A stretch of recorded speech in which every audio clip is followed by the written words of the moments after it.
Please stand by.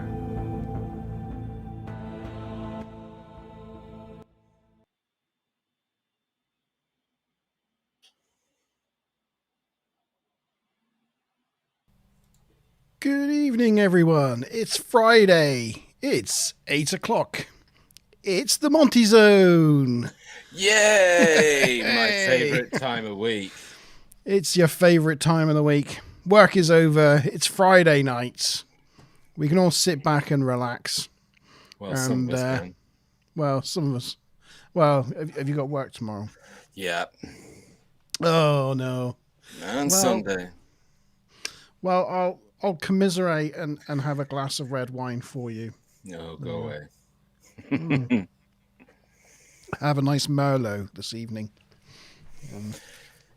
Evening to anybody who is with us. Make sure to say hello in chat.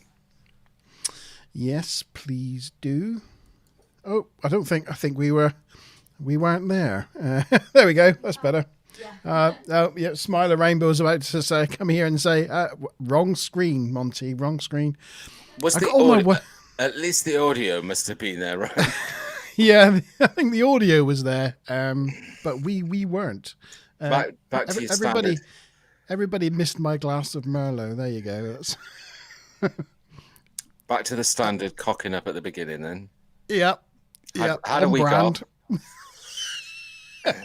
On brand as normal. Yeah. It wouldn't be one of my shows without completely messing up the intro. Oh god. I haven't even started on my wine yet. It's not a good sign, is it? It's not a good sign. I don't believe you. No.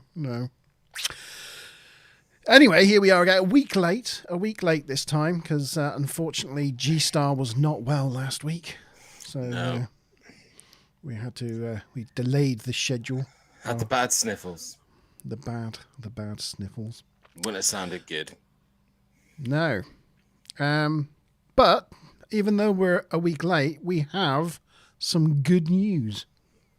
We have some amazing news. Some amazingly good news after months of us pleading and begging and prostrating ourselves in front of the internet to get over 100 subscribers.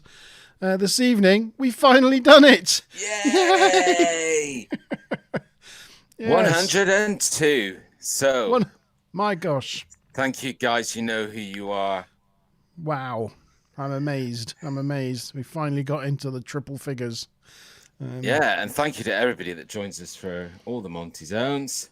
As I said, say hello in chat. And don't forget, even though we've got those 102 subscribers, we can't afford not to like this stream. So make sure you hit that thumbs up button. Yes. And I'm doing it now, G. I'm doing it now because I have forgotten. Subscribers? 102. Woo! Oh! There we go. Was that a party popper? That was a party pop. Sorry, your eardrums. that was a party popper. Yeah. See, I was going to bring a party popper, but as I've said before in the videos, I just wouldn't be comfortable with the mess in the studio. So I'm just liking my own thing as normal. You know, I'd instantly have to get out the Hoover. I've got to do that. Yeah, it's gone in my wine. There we go. Oh, well done, Smiler. Good shooting. There we go. I'm sure Cheerio get rid of the rest. Yeah. I'm trying to remember, was our last show the Halloween special? Is that the last time? It was. Yes. All right. Yeah. Where we brought on our viewers to sit around the campfire with us and tell some ghost stories from their lives. It was really good fun. I really enjoyed it. I thought it worked really well. Yeah. And on that note, well, before we get into that, right. Let me just say, if anybody's still in the spooky frame of mind, you can always catch the last episode, obviously on our channel. Check that out if you missed it, because some of us came in fancy dress. Some of us just used a really nice IT costume. I came in virtual fancy dress. Yeah. Yeah. Yeah. Smiler saying oh my God, it's gone up to 106. It's going up 2 people every time we're saying subscribers. Subscribe. No, I'm joking. How's that just work? Keep saying subscribe and it'll just keep going up. No, joking. Wow. Yeah. I've reached out to some of my colleagues today, so I think there's some activity going on there. So if that is you guys, thank you so much. And don't forget to say hello in chat. Evening, Karen. So Karen has joined us. Karen. So on that note, I was talking about last week, well, not last week, the last show, and the fact that you put the invite out that if anybody who was watching wanted to come into the studio and have a chat with us or tell us a story, because tonight's show is going to include some stories. And, you know, if you guys have got any stories that you want to share, by all means, I think Monte in chat is going to share the link to the studio. If you don't have to actually come on camera, as long as you've got some sort of audio and can talk to us. But it's always good to see everybody's faces as well. So, yeah. Yeah, well, when we get to that point, I'll put the link to the studio in chat for if anybody wants to join us, to come in and join us and have a chat. So my colleague Lauren says that she needs to talk to you about the whole Merlot situation. Lauren's a bit of a wine connoisseur, a European judge for wine. Wow. And she'll be exceedingly disappointed with my offering then, as it's a Hardy's Bin 161. Oh gosh, Merlot. Even so I know that's bad. It's as cheap as chips. Box standard Merlot that I got on discount from the cash and carry. You need to learn to bring something better to the Monte Zone. Like, honestly. Yeah, sorry. If Mazamet Bob was here, she would have something really fascinating. But not me. No. Yeah. Sorry about that. Yeah. So, what is tonight's stream all about? Tonight's stream is not about resurrection, as I said on during Wednesday's live stream. It's about not resurrection, reincarnation. Yeah, it nearly escaped me again. I can't get that in my head. Yes, we're talking about reincarnation today, about what we think the reincarnation phenomenon is all about, and going through some stories of some credible examples of it documented through history. So yeah. Definitely.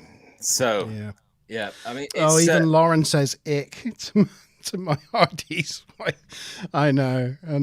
I should have got something better. Yeah. At the end of the day, the Monte Zone should kick you out for poor standards.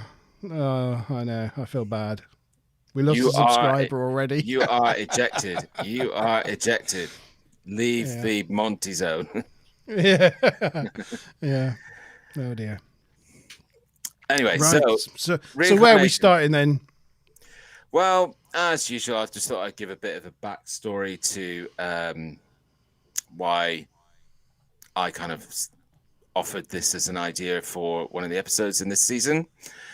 And it's going to be revealed later on towards the end of this stream. I'll be sharing a video, which is kind of just something fun that I put together as my little theory of reincarnation. But that theory I've been kicking about for the last couple of years.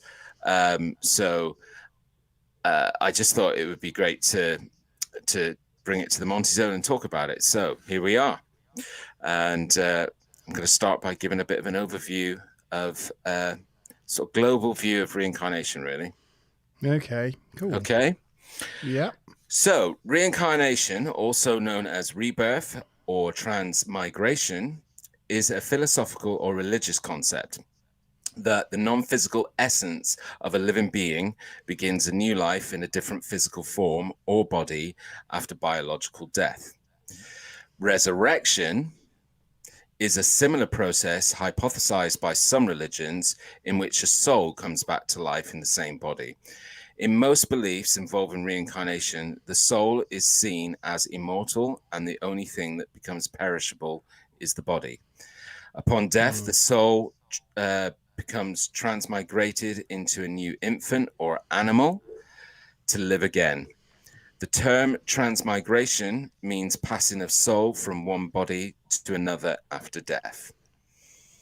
And there's some really nice illustrations, Hindu illustrations actually, online, Monte, under I think Wikipedia. There's some Hindu art, which might be cool to share.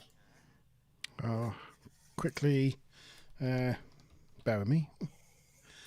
So, in Jainism, a soul travels to any one of the 4 states of existence after death, depending on its karma. Reincarnation, or as it's, I think, named in India, Punaranjaman, is a central tenet of the Indian religions, so namely Buddhism, Hinduism, Jainism, and Sikhism, and some varieties of paganism. While there are many groups who do not believe in reincarnation, instead believe in afterlife. Is that the sort of thing you're after, G? That's something? No, it kind of looked like that. Oh. No, I didn't have that. It's just I think it's a Hindu depiction of like reincarnation and you know how they feel reincarnation works. It's not essential. Maybe this one. I don't know. I'm trying. Sorry, I put you on the spot. Here we go. Let's try that. Was this the one from Wikipedia? That one? That's the puppy. Is that it? Yeah. So I just thought, you know, it's a good depiction where we're talking about it was very heavily, reincarnation is very heavily embedded in, you know, the majority of Indian religions. In various forms, it occurs as an esoteric belief in many streams of Judaism, in different aspects, in some beliefs of the indigenous peoples of America, so Native Americans as well, and the Aborigines of Australia, though most believe in an afterlife or spirit world in those cases. A belief in rebirth or metempsychosis, which was Come on, you can do this. You can do this, G. I believe in you. Metempsychosis.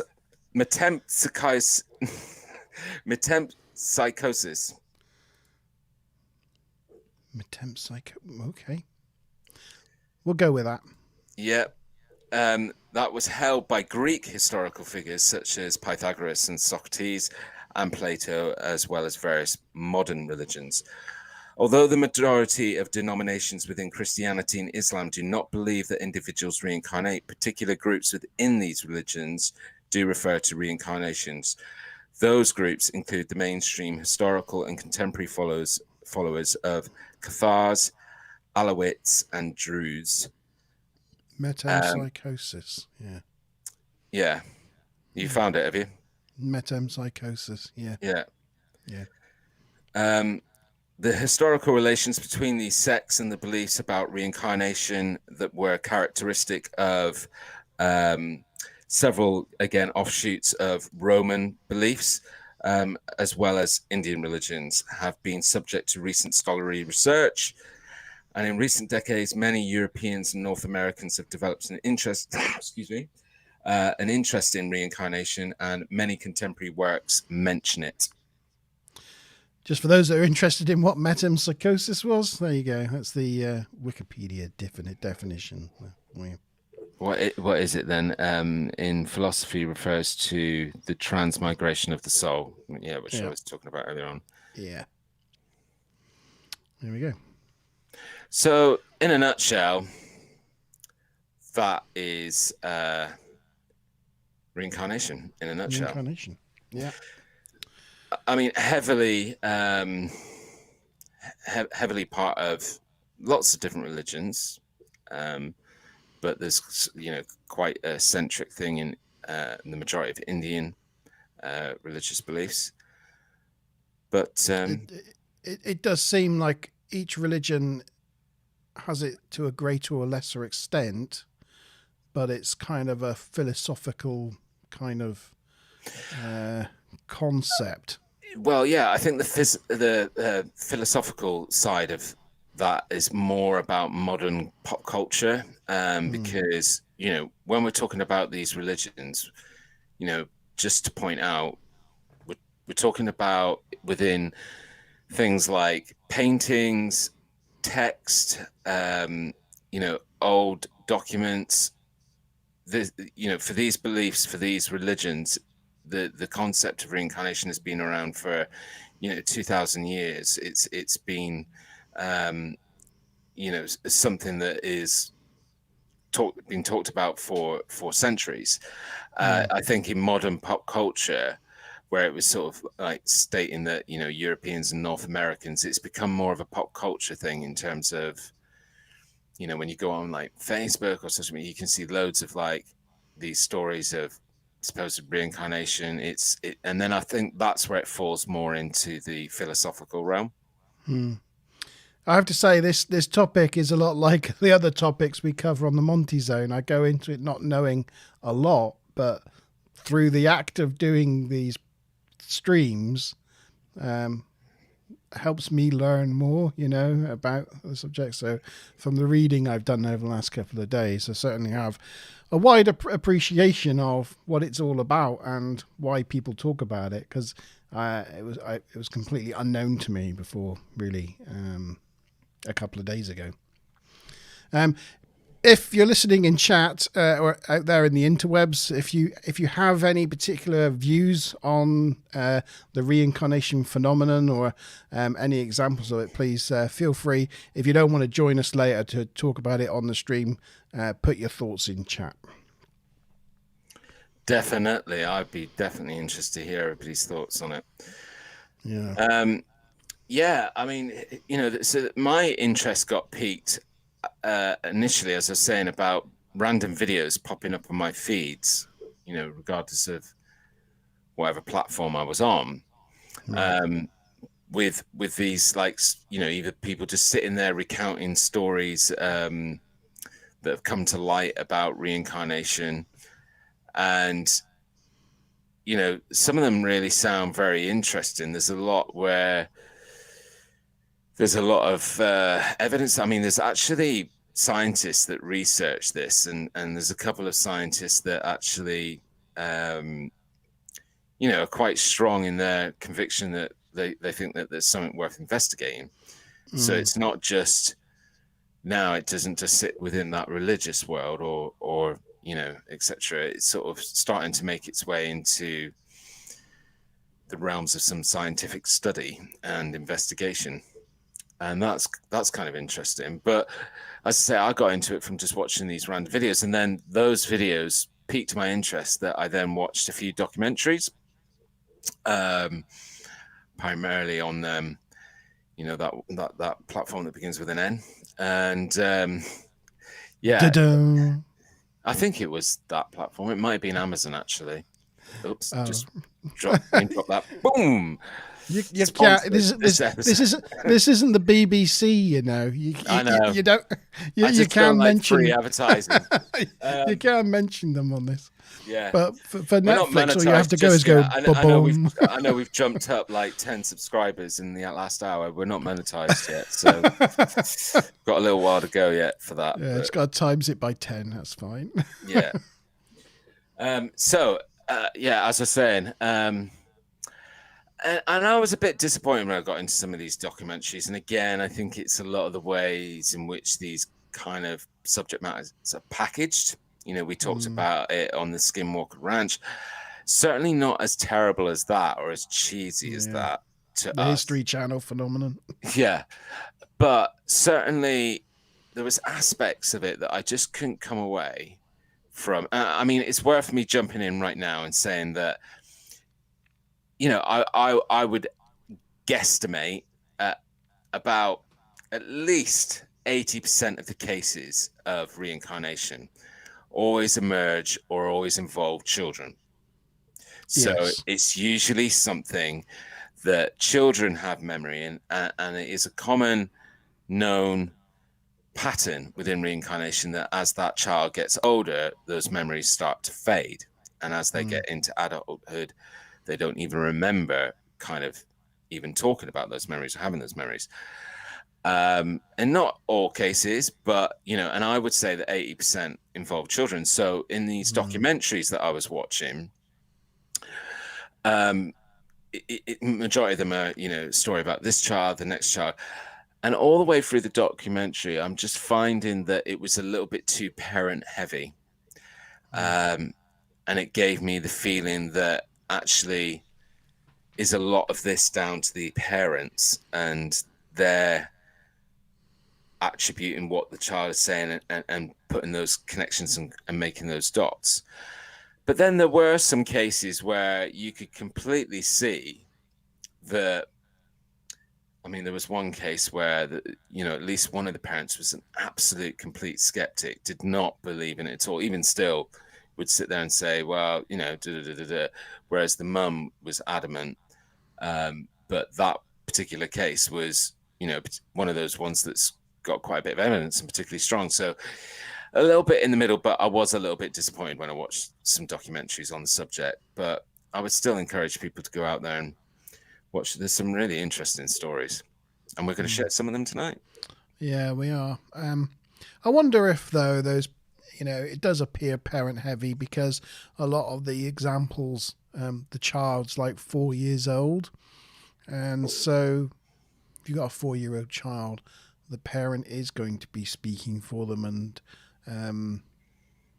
you know, there predominantly. Do you know what I mean? It's yeah, I guess it's because they can't still stand on their own, can they? It's just you know, so it's yeah, you gotta. But you know, a lot of these examples as well, they're kind of like, whilst they are real people and real things, they are kind of anecdotal sometimes. So you don't know how it's been embellished or over time, you know.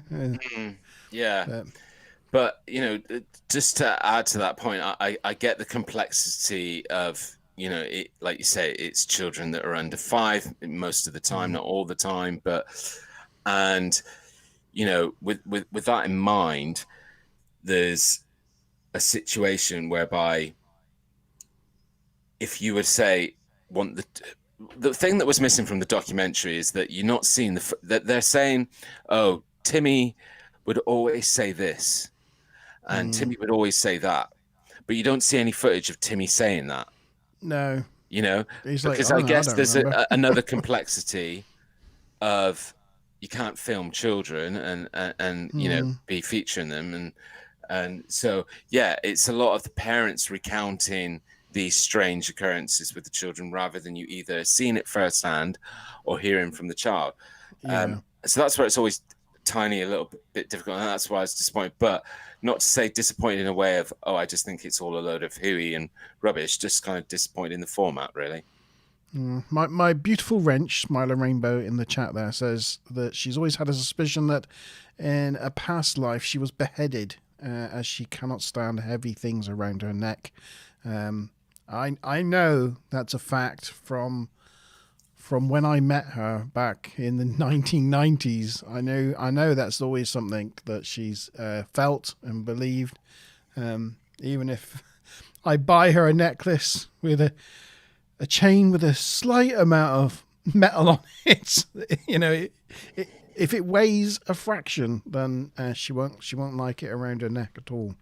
I think if most people look at their life and reflect, there's always, I think, something that you can find, one of those nuances or one of your little ticks or your dislikes or your likes that you think, where does that come from? Where does that come from, you know? Yeah. I know where your cough comes from. I've still got that cough. It's awful. Been really struggling. But yeah, you know, for me, I don't want to sit here and say I think I've had, you know, or believe that I was reincarnated. But one thing that I always find extremely strange in reflection upon something that's always been relevant to me is that I've had this obsession for a long time in the Old West in New Mexico. And,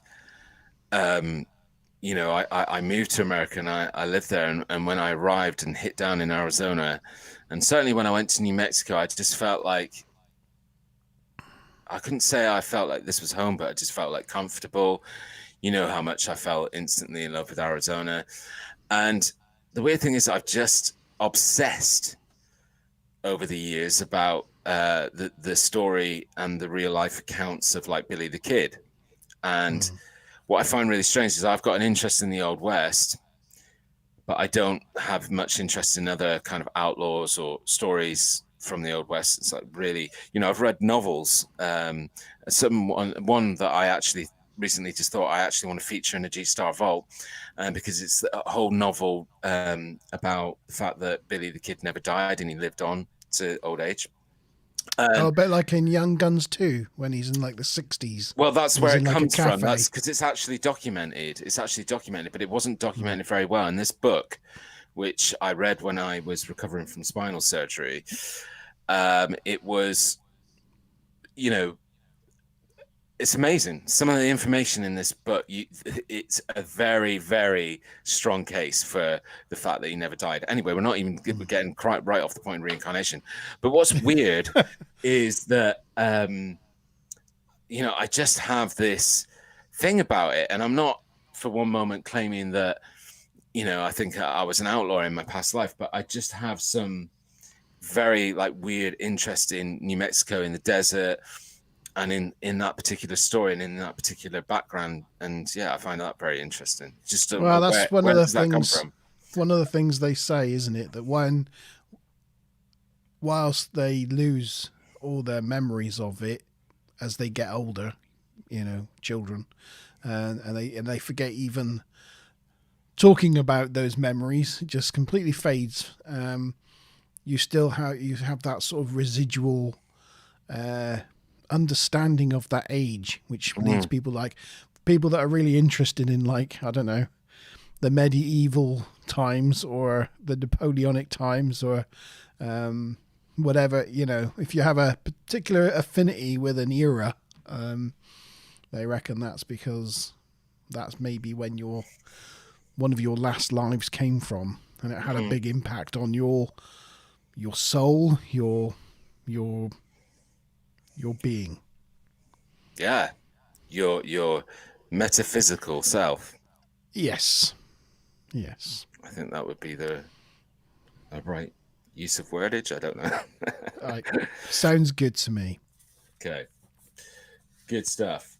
So keep letting us know in chat what you know, and if you've had any previous thoughts that you might have some sort of reincarnation. I would have thought Karen had some views on it or some interest, but I think she may have fallen asleep again.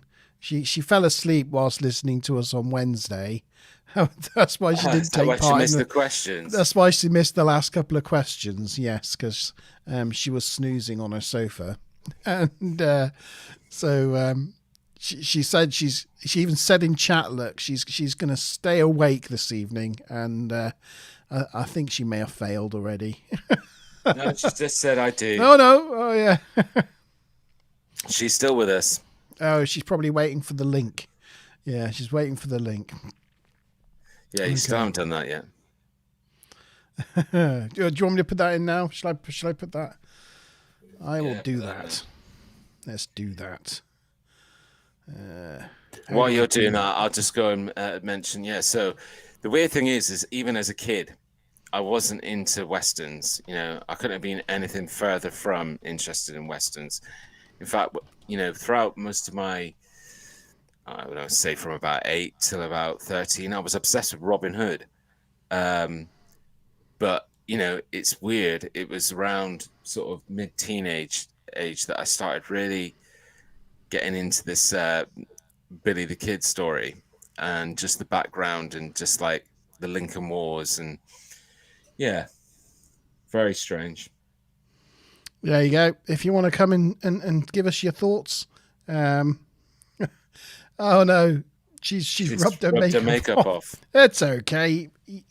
You don't need your makeup on. I'm sure you look just as good without it. And you don't need to put your camera on.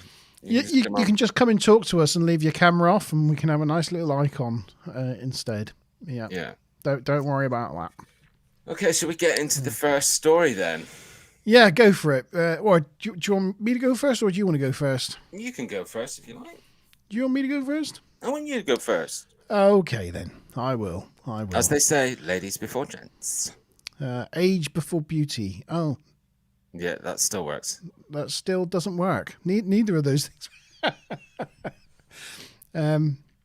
We got Mickey. Mickey has finally got back from the gym. Hey, he's got back from the gym. Yes. Good evening, sir. Yes. Just in time for my first little story. And so this is a story of a 4-year-old who recalled a life as a Hollywood agent. And this is quite recent as well. This was in 2009. So only 12 years ago. 4-year-old Ryan Hammonds began waking up, clutching his chest and screaming about how his heart exploded. But this little 4-year-old gave details of his heart exploding in Hollywood. His mother, named Cindy, was intrigued and quizzed Ryan about it. And he revealed more details of his former life, insisting that he once lived in a house in Hollywood in a street that was named Rock, or had the name Rock in it, where he had 3 sons and a friend named Senator Fives. One day, Cindy was going through a book featuring photos of old Hollywood, and Ryan, peeking over her shoulder, because I think she was kind of doing a bit of investigation. Ryan was peeking over her shoulder and excitedly identified one of the men as George, his friend, and another as himself. Cindy contacted a psychiatrist from UVA Medical Center who conducts research on reincarnation. And the psychiatrist... Sorry? It doesn't say his name. He's just from UVA Medical Center. It's probably the same guy that I've got in another story. He's quite popular in terms of the investigation of several big professors and doctors that investigate this phenomenon. Yeah. I'm sure we'll have his name later on. The psychiatrist verified the man in the photo was a film star named George Raft, and the other guy was Martin. He died in 1964, and upon contacting Martin's daughter, she confirmed that Martin was a Hollywood agent. He lived in North Roxbury Drive, had 3 sons, and had met and knew New York Senator Irving Ives. So, not Senator Fives, it was Senator Ives. After meeting with Martin's daughter, Ryan lost interest in his Hollywood memories. He was standoffish at the meeting and told his mother afterwards that his daughter's energy had changed. The psychiatrist's explanation: upon seeing people from their past, they move on. Reincarnated children gain closure and forget their former existence. Yeah, Mickey's got it on the nose, actually. I'm really glad that you shared that story, because that's one of the stories that's on that documentary that I watched. That was it? Yeah. And it's quite interesting because at the first part of it, they take him to Hollywood, and you can, and this is one where they actually do show some footage, and you can see snippets of footage of the kid going, oh, look, that's, and he's sort of remembering and recounting all these things like somebody who had lived, like, America's a big place, and this kid doesn't live anywhere near Hollywood. So, and it was just really weird, like watching him recount all these places as if he was somebody who had lived there who was returning. He's 4 years old. Yeah, but you're right. It looked like a really strong case, and was like building really well through the TV program. But then it's one that really like made me like sit up when I was like going, all right, yeah, reading about reincarnation, blah, blah. And I read this, and like the more I read it, the more I was like, looked at the research from the UVA Medical Center. I was like, Oh my God. Yeah. But when he sort of finally meets the family, it just kind of doesn't go according to the sort of way you think it would go. And yeah, he just sort of shrivels up and doesn't really want to talk about it. And then I think from there on in, the just faded. That's it. Gone. Done. Mm. Freaky though, having this 4-year-old. I wish I could remember the name of the. Attack. I think it's just. I think it's. It's something like Rebirth of Children, or Reborn Again, or something like that. Oh, the documentary. Yeah, there's 2 of them, and yeah, it's something like that name. If anybody knows, if you know Mickey, please share, or anybody. The guy they talked to, I think, was Jim Tucker. Yes. So, from the University of Virginia. Mm. Yeah, he's a very well-known psychiatrist that is doing a lot of study in the last 10 years into cases of reincarnation. And it's sort of picked up speed a little bit because of something that's come to play with certain cases of reincarnation. But I'm not going to spoil the stories because it's in one of the stories later. Yeah, and Mickey remembers the story as well, and says how they it fades as the child gets older. Yeah, certainly looks like it fades, and then if they're confronted with their past selves, that can almost cut it off. As I say, they get that sort of closure moment, and that's that moved on. Yeah. 107. Oh, yay. Well, thanks. Well spotted, Smiler. So, actually, I'll just go straight into the story that I've got of... the story is called A Child's Birthmark Matches a Cyclist's Deadly Injuries. So, Purnima Akanyak of Sri Lanka... Well done with the name. Thanks. Did it sound convincing? A Kanyak. A Kanyak. Okay. Yeah, a Kanyak of Sri Lanka was born with unusual birthmarks dotting her lower rib chest. At a young age, she began speaking of a past life. After a school trip to a temple 145 miles away, Purnima insisted... You didn't want to say a Kanyak, did you? No, I didn't want to say Kanyak. No. Why do you keep picking me up for all my weaknesses? Anyway, sorry. I'm reading along with you, and I noticed you changed the name. I'm just going to call it Kanye. Kanye, yeah, that's a good one. Yeah. Insisted she lived in a town across the river from the temple. She claimed she was once a male incense maker who died in a traffic accident. Purnima's father travelled with his brother-in-law to the town in question in Kelaniya. She asked around about local incense makers and found the name Jinnadasa. Jinnadasa had been an incense maker who died when he was hit by a bus while riding his bicycle. Purnima's family took her to Jinnadasa's home, where she was able to identify his wife and daughter and name the school Jinnadasa attended. Her family had no prior contact or connections with Jinnadasa's family. It is difficult to explain how she got such specific information correct. Then there were the birthmarks. Jinnadasa's autopsy report showed several fractures and bruises from the accident that ran along his lower ribs and left side. Yeah. So it's become more and more common within that Jim Tucker the cases that he's looking into, where there's birthmarks involved. That there's quite a few cases where it relates and is correlated with cases of people who claim, or kids that the kids don't claim that they're reincarnated, they just say strange things and do strange things. It doesn't have a date on that one. I don't know when that one was, but I imagine it was reasonably recent, like in the 2000s. Yeah. Yeah. It doesn't say. Yeah, on both my copies it doesn't say. No. Yeah, but I thought that one was interesting, and it's you know, it's really interesting about the birthmark situation. I think there's also a lot that this Jim Tucker's doing about twins as well. There's a lot of studies now. Hello. Sorry, one of my dogs is snoring. It was making a strange sound.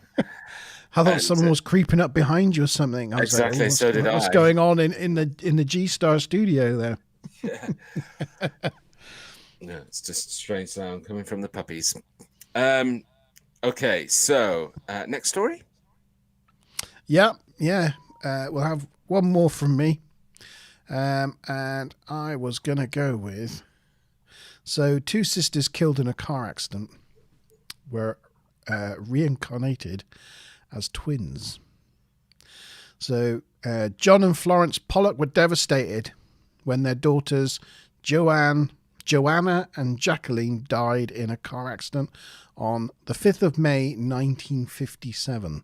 They were actually walking with a friend on the side of the road, and a lady who actually had lost her own children and got drunk she tried to overdose on prescription drugs.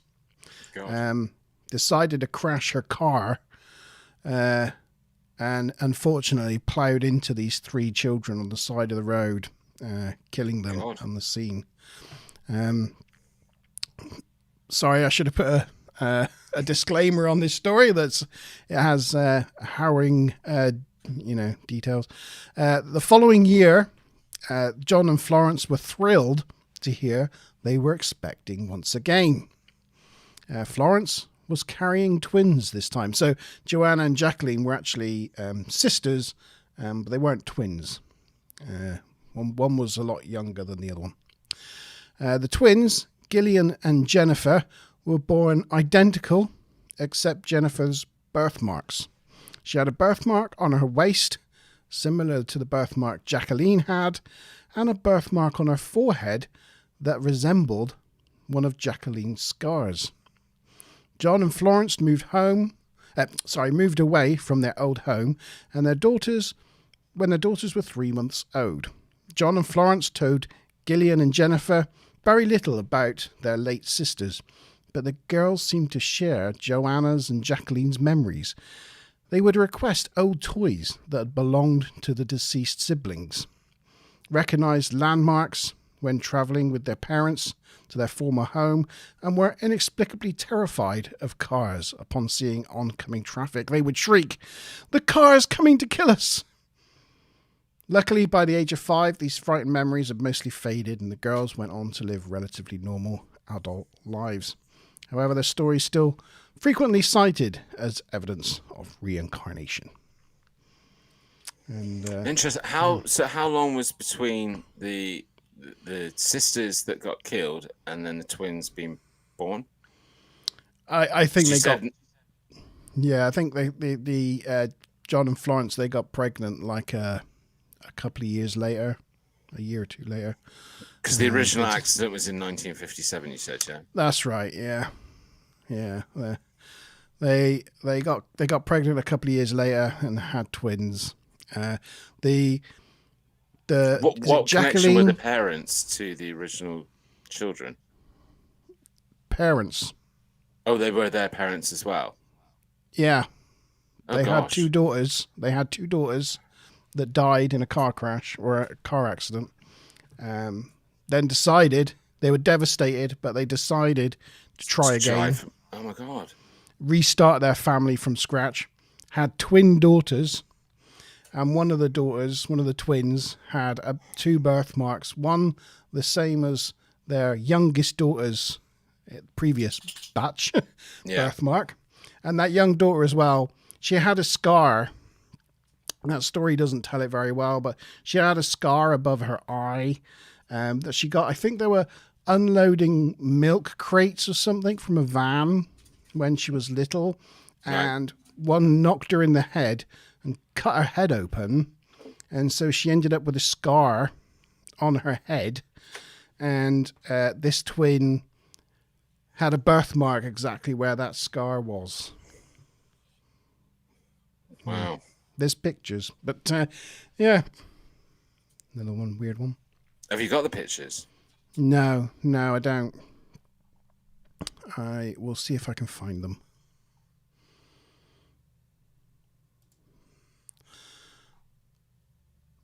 They're not very. It's not a very good picture.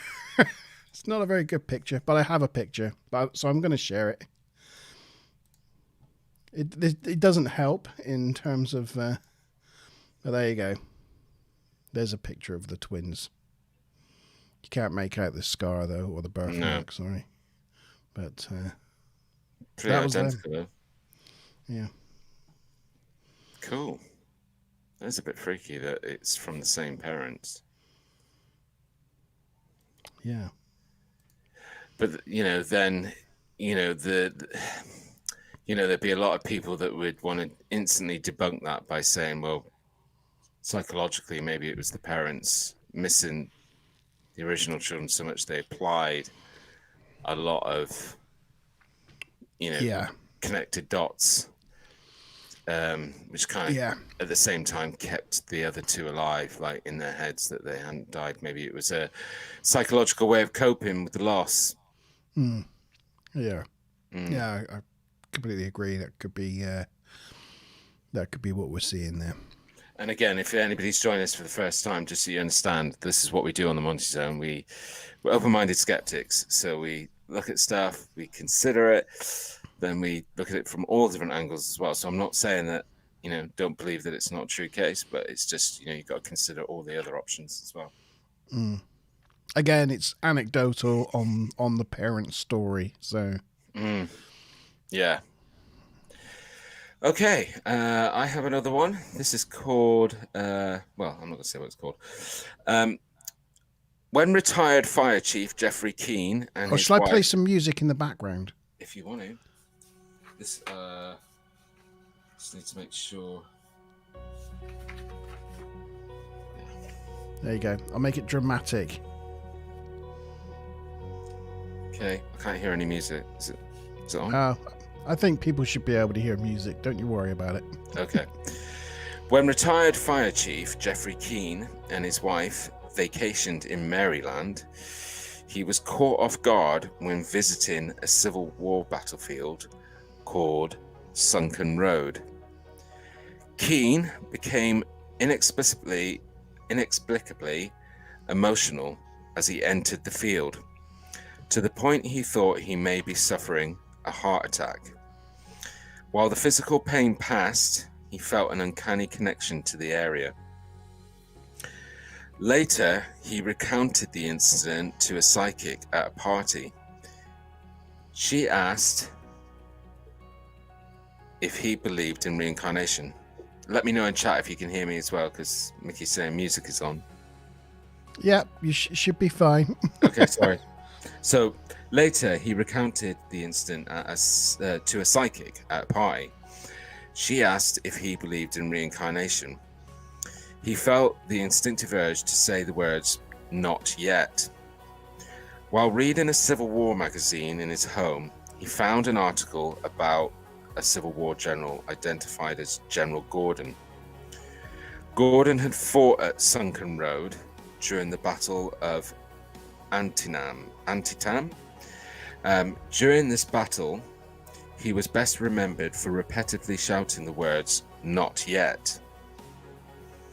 Upon researching Gordon's life, Keane found more connections between himself and Gordon. Keane had marks on his body similar to the wounds Gordon suffered in the war.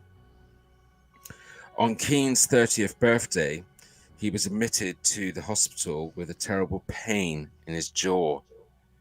When Gordon was 30, the other guy, same age, the general, he was shot in the face. That's pretty much that story. Yeah. Again, Another one with involving sort of, I don't know, they said birthmarks or some sort of, what was it? Was it birthmarks?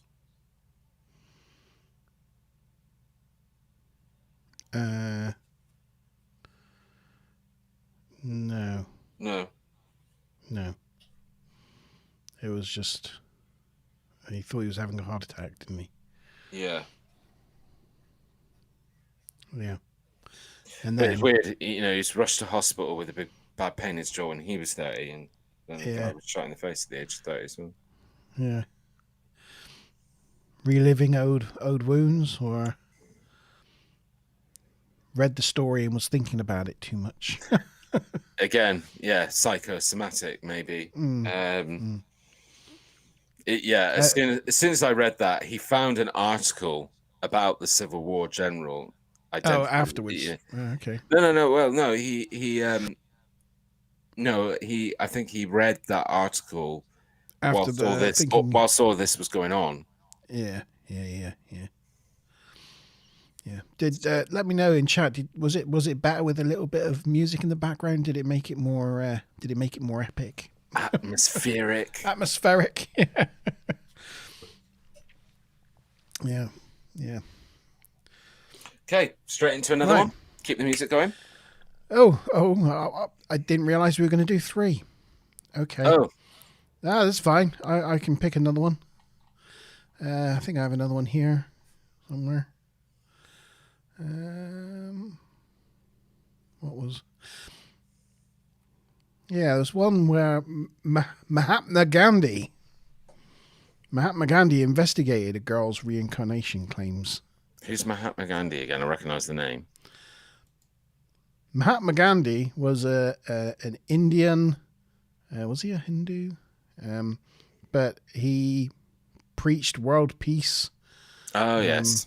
By basically going on hunger strikes and walking around the world and talking to people. He was like a religious leader. Yeah, I remember now. Yeah, very much iconic. Was played by Ben Kingsley in the iconic 70s. I think it was 70s film of always wearing this sort of turban, sort of. Always wearing a white loincloth, really. Yeah. He just wore a white loincloth, and that was it. It's more commonly referred to as Gandhi. That's where Mahatma Gandhi. Yeah. Gandhi. The guys are liking the atmospheric music. Score, okay. cha-ching, G-Star's idea. Okay, here we go. Right. I'm going to mute so I can listen to it myself. Okay, so Shanti Devi of Delhi, India, was born in 1926 and barely talked until she was 4 years old. She then began insisting she lived with her husband and son in a town called Mathura, where she had died 10 days after giving birth. Eventually, a teacher in Devi's school asked for her former husband's name, and she replied, "It's Pandit Pandit Kedarnath. That doesn't even sound remotely right. Pandit Kedarnath Chaubey." Something like that. The teacher identified a man of this name in Mathura and wrote to him a letter. Chaubey confirmed his wife, Lojdi, died during childbirth 9 years prior. When Chaubey travelled to meet Shanti, he introduced himself using his older brother's name, and Shanti immediately caught the bluff and recognised Chaubey as her husband. She recalled details of Lugdi's life, such as Kedarnath's favourite food, how Lugdi bathed in a well in their courtyard, and she also chastised Chaubey for marrying, as he had promised Lugdi he would not remarry. Mahatma Gandhi eventually heard of her story. He met with Devi and set up a committee of 15 people to evaluate her claims. The committee, surprisingly, could not debunk the story. here we go. Mm. So, that was one. Even Mahatma Gandhi got involved with to try to dispel, and yeah. Sounds like a. So, what do you think of that one then?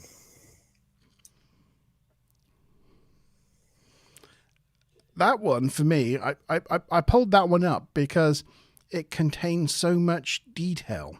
Like when she went and met, you know, this is a.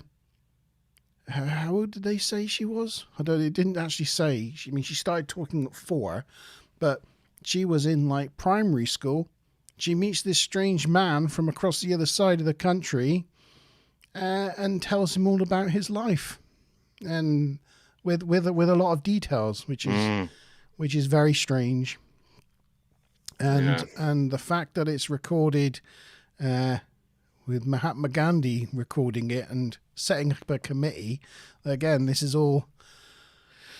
think this is all fact, so it's just a strange one. What do you think? Yeah, I must admit, I missed the beginning where I was trying to check out and listen to the tune and see what the music sounded like on the stream because I had to take my headphones off. So I missed but it certainly sounded like you said, the details that she knew are a bit creepy. And sometimes that's the that's the thing, because here's another good example of a really creepy similarity, well, not a similarity to the story that you just told in terms of revealing details that, you know, because some of the details that some of these kids or cases reveal, you could research. Like that's the thing. You could find out information, but then, you know, on a lot of the cases as well, there's information presented that nobody should really know about. You wouldn't be able to Google it. It's personal, very personal information, almost like what people get from a medium, you know, when they go and it's like, you know, and people say, how do you know that? But, you know, there's, again, I'm really stuck on the details. Sorry, cheers, Lauren. Bye, Lauren. Lauren's off. All right. Enjoy yourself, Lauren. Thanks for coming. Yep. Thanks for visit. I'll get better wine next time. Yeah, I'll make sure I get a suggestion for you. Yeah, if you could suggest something, I will try it out and we can have a live wine tasting. Cool. Yeah, so apologies for my lack of memory on details on this one, but there is a case that I watched a little while ago about this boy who claims to have the memories of Princess Diana. Yeah. It's been documented. I don't know if you've heard about this case. Australian. Yeah, and what's really, really super interesting about this case is that somewhere along the way, this child revealed that I don't know how he did it in terms of how it came into context or how it came into conversation, but he revealed that Princess Diana didn't die in the car in the tunnel, that she died on the way to the hospital. And that was a detail that was documented by the you know, the recovery crew and ambulance and stuff like that, but wasn't released to the public and was actually kept a bit you know, under the bar, and so that's a bit strange that he kind of revealed that detail, and it produced a fact that most people, you know, under the bar and at that time in the world didn't even know that. A bit strange that he. Sorry, my bad. Lauren is off to administer Calpol to a poorly child, and she's going to listen very carefully to her ramblings in case she gets some insights into her former life. Yeah, just listen very carefully. With someone so young knowing these details and having Gandhi as a believer, it's hard to say no to that one. It truly is. I mean, it's Gandhi. You know. Oh, and she's going to get... Lauren's getting me some great wine tips, so that's great. There we go. We will share them. We will share them on the stream. Yeah. That Australian boy who thought he was... I don't know if you said this. I don't think you did, but one of the things... I just tried looking for the story. Can't find it, but I've read it. I've read about it in my research. One of the things he said was he believed his brother to be John. And Di's brother is called Charles, like a husband, I think. What's her maiden name again? Hers. It was like a building. It's like the name of a building. What was she called? Oh, Diane. Oh, help us out in chat. Come on, guys. Yeah, what was Diana's birth name? Birth name, her maiden name. I can't remember. Anyway, her brother Spencer. Well done, Karen. Yeah, Spencer. That's you need it. to Google when you got a Karen. Yeah, that's right. Yeah.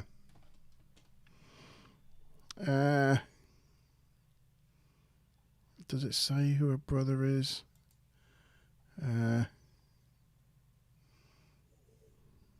No. Anyway, I think her brother is Charles as well as her husband calling Charles. I think it's Charles Spencer or something like that, or Gordon Spencer. Anyway, he's not called John. So when this little kid said, well, my brother was John, they were like, you didn't have a brother called John. But then it turned out that Diana's mum, her first birth, she gave birth to a baby boy called John, who only survived a couple of months, or a month. So her oldest brother would have been John. Was it a younger or older? Because if that was the case, then Diana wouldn't have been alive when that baby was born. So how would that boy have the memories? I don't know. He just said he had an older brother called John. And they said, well, we knew that she didn't have an older brother called John. But then it turned out that she would have done if the baby had survived. Oh, that's a bit scary. Yeah. They were having a conversation on the They didn't even know that. Yeah. So, yeah, there you go. Karen says that was that little Australian boy. Oh, yeah, it's a really interesting story. I just thought I would use it as a really good example of how some of these stories can produce facts or elements that you wouldn't be able to possibly find somewhere else. In fact, that one that I was sharing was a good example because it was actually kept almost top secret, that nobody was meant to know that. Anyway, yeah. I have one more story. Is it my turn or yours? It can be yours. Let's see which one looks the best. I'll go this one. So this is about in 2004. So this one was quite recent. ABC News aired a profound reincarnation story about a 6-year-old boy named James Niniger, who at the age of 2 began to have what many believe were spontaneous past life recalls. It all began innocently enough when he was only 18 months old and the family visited a war museum. Gradually, the child's fascination with airplanes increased and developed into reoccurring traumatic nightmares of a burning plane crash. He would wake up screaming, "Airplane crash! Plane on fire! Little man, can't get out!" He drew detailed pictures of the fight that claimed his past life.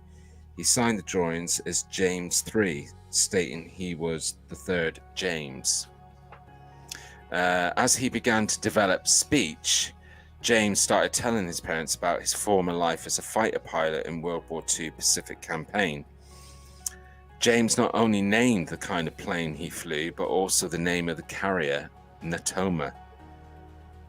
He named a pilot, Jack Larson, who had witnessed his death. all of these statements were verified as true facts. His parents later identified James M. Houston Jr. as the name of the only pilot from the USS Natoma Bay who died in the battle James described. Since the pilot was a junior, it was surmised that James Linegar considered himself to be James III. His parents managed to track down Jack Larson and confirmed he'd seen James Houston's plane hit and crash. They also contacted James' sister from his former life. The sister confirmed the statements James made about their family and their father's alcoholism. She was convinced that James was her brother reincarnated. Eventually, his parents published a book all about James' story. So there's a book out there somewhere about James's story. But that one's a bit freaky because his sister he was still left alive, who clearly would have been in her 80s or 90s, felt that the young boy was her reincarnated brother, and I think that's when he produced the facts of talking to her about their dad having problems with alcohol and things like that. Interesting. Wow. Once again, so many facts went along with that story, didn't it? Names, for a kid to go Jack Larson. Yeah, crazy. And then that turned out to be the buddy of. Really interesting. Mental. We got to that point where I suppose Mickey or Karen is left. Would either of you two like to come and retell any stories that you might have, or any thoughts or feelings you have on the phenomenon that is reincarnation? Let us know. The link is up there. If you don't, then that's fair enough too.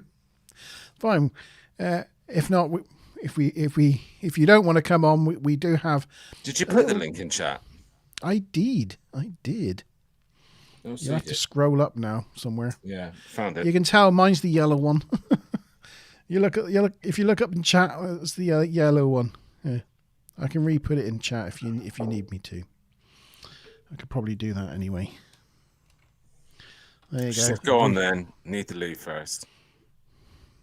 All right, she's coming on. There's the link. I've reposted the link for you, so you can see it there in chat.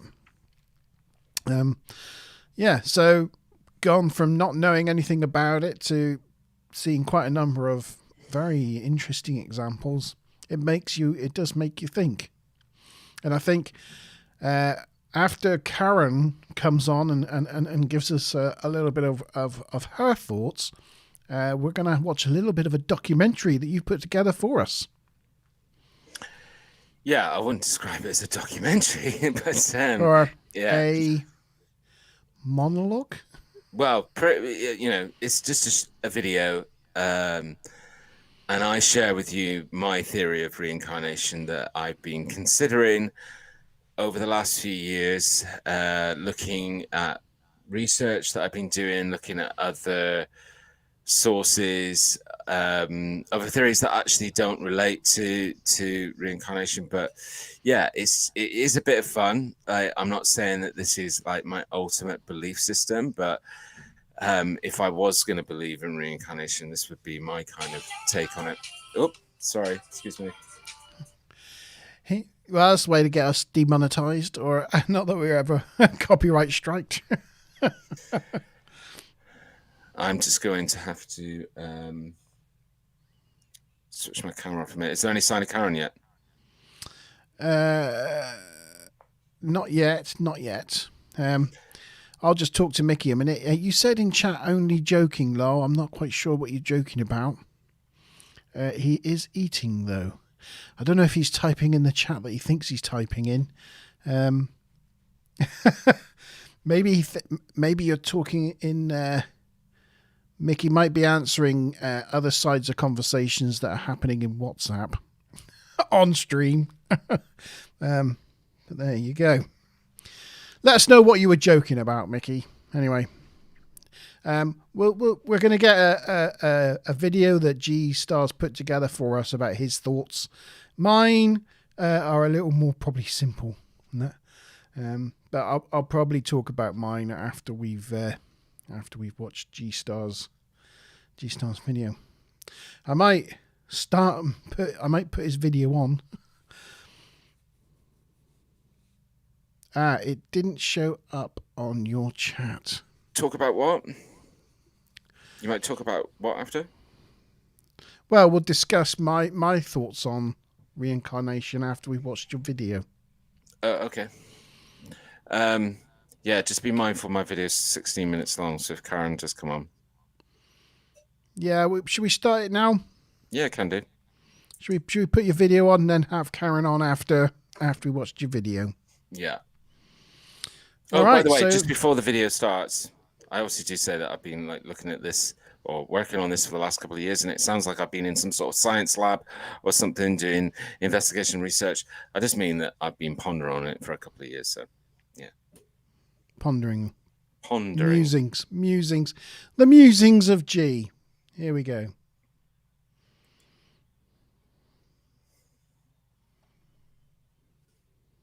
Oh, look, Karen's just appeared. Should we go with Karen first? Yeah. Okay. Let's go back to that. And let's bring Karen on. Here we go. There's Karen. Look. There she is. There she is. Hello, guys. Hello. So that's the most important thing. Hang on, I've got you upside down, so I'm going to turn around. No. Is that better? Yeah, that's fine. That's fine. Okay. Well, it's a brilliant show as always. Thank you.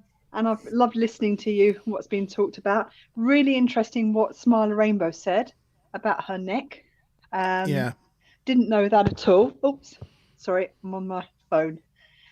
And I think that one thing that could be covered is the fact that you can have more than one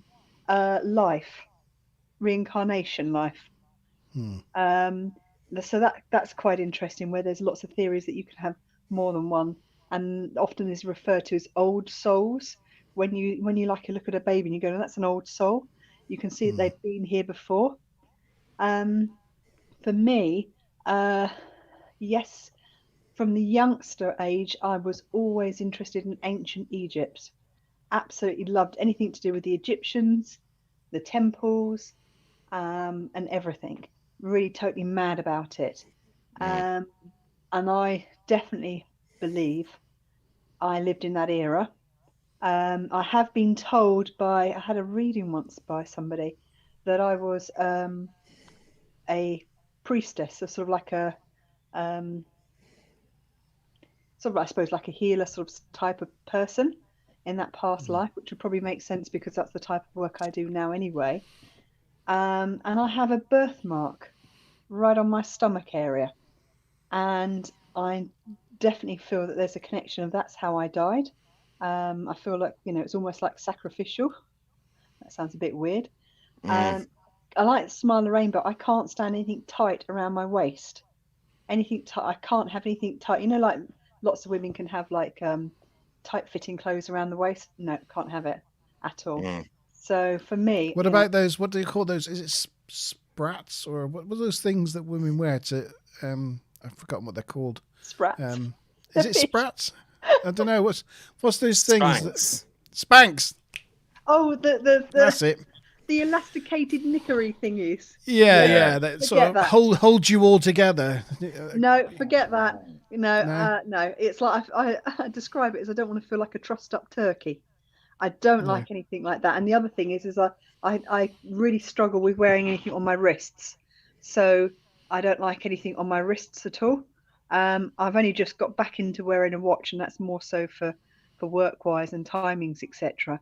But I really do struggle. So wrists and stomach for me. Yeah. I'm the same. I can't wear anything on my wrists. Yes. Well, I can wear stuff on my wrist, but I can't wear metal. I only recently started wearing one piece of metal, which is my engagement ring. But I put that off for years. I will be honest with you, because I don't like wearing any metal. Yeah. Just doesn't feel natural to me. Just don't. So you have the connection with the East, don't you? The American Wild West, not East, Wild West. I'm in the wrong continent. Is there any sort of any things like food wise you're orientated to, or anything else that draws you to that area? Mexican, yeah. Mexican's my favorite cuisine, and there's just even something about the smell of Mexican, and this is going back some years ago. I was lucky enough to be introduced to really good Mexican even before it was a known or quite consumed cuisine in the UK, because when I lived in America in the early 90s, like Mexican, chili con carne was over here, but people didn't, the general household didn't eat things like tacos or tortillas or things like that. That was all introduced much later down the line. But I was luckily enough introduced to it at a younger age when I was sort of 16. And even just the first time I ever smelled it, I was just like, yeah, I'm going to like this. And Mexican food, street food is so much different from what you get nowadays. Oh, I've not had, well, I have had because I've been back to America, but you have to really go to Nevada, Arizona, New Mexico, Texas, one of those states to get really good proper Mexican, or obviously Mexico. Yeah. And what about you, Monty? What foods and eras are you drawn to? I don't know really. As a child, I was always drawn to the future. So maybe I'm just one of those like. I like the way the one eyebrow goes up. You're back from the future. maybe I'm just one of those like fresh new souls, new fresh souls. Yeah. And that's why I'm skeptical about all these sort of things, because I'm just like I'm fresh out of the oven. Maybe another reason, or perhaps a different planet. Maybe, yeah, maybe different dimension, different, because there's lots of theories as well in relation to reincarnation of being from different planets. There's a young boy that said that he's from Mars. Have you heard about that one? That was quite recent, actually, I believe. Yeah. And Mars. Oh gosh, there was that. Yeah, there was no. Yeah, but it's not claiming that. He's claiming that this was like millennia ago, like well over a millennia ago, and he's shared certain details about certain specifics about Mars that, again, a child of his age shouldn't know and isn't general common knowledge. But can be pulled from research. Barren rock. He's got a very high IQ as well. Hang on, I'll just do a Google search. Yeah, he's a Indian boy, right? I can't remember. I just saw it the other day, and I strange enough, I meant to read it, and then I just reread it, and then I just. Good evening, Ronald. Hiya. Oh my God. Hey, Roro. Good to see you, buddy. Right. Yeah, it's a Russian boy, actually. Russian. Boriska Kipovinchkyuk. Sorry for any Russians out there. You did a better job of foreign names than what we managed. So top notch, top drawer there, Karen. Well, let's have a look. I'll just get the article up here. Where is it? Come on. But Mars is a barren rock. No, have you not? That Come on, you've been on to Mars with me. I know that Mars has got a lot of interesting questions about it. Well, yes, but no, yes, but you don't know. You don't know as much as I don't know. No, I don't. You've not been there. I've not been there. You're only nobody's technically been there, but you're only trusting what they're choosing to show you. Who knows? Conspiracy theory. Here we go. Yeah, okay. He claims he's an alien from Mars that was reincarnated in a human form after his species were wiped out in nuclear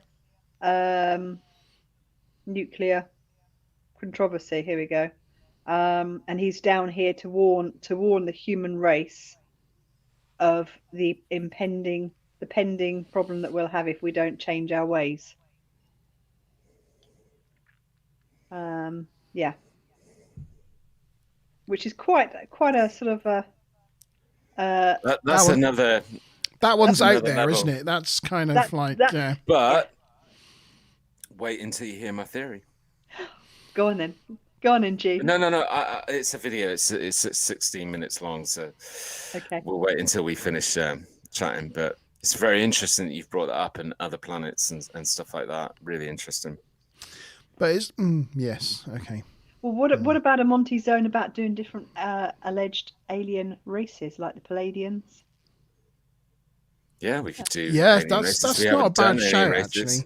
You've got the what's the ones that the reptiles? Yeah. So you could do a show on that. well, you could. Well, Monte, can you remember what next week's show's all about? Oh, not next week. In 2 weeks' time. Yeah, in 2 weeks' time. Sorry. Nope. King Arthur. That'd be an interesting one. Yeah, I think you'll really enjoy researching that one. Yes, definitely. You need to do the red wine then, the mead to go with it. The mead. Well, yeah, I'll have to rise to the occasion. I'll have some ale ready. You're coming into the king's court and you're sitting down at the table of Camelot. The round table. Yeah. Oh, was it round though? Was it? Wow. Wow. There you go. Could have been a rectangular slab. Well, they said it was round because all knights were equal. There was no person that was head of the table. Yeah. So, yeah. Yeah. Okay. Well, thanks for that, Karen. That was interesting. You're most welcome. Yeah. Was there any final thoughts on reincarnation before you? Did you want to stay on while we play my video, my theory? Yeah.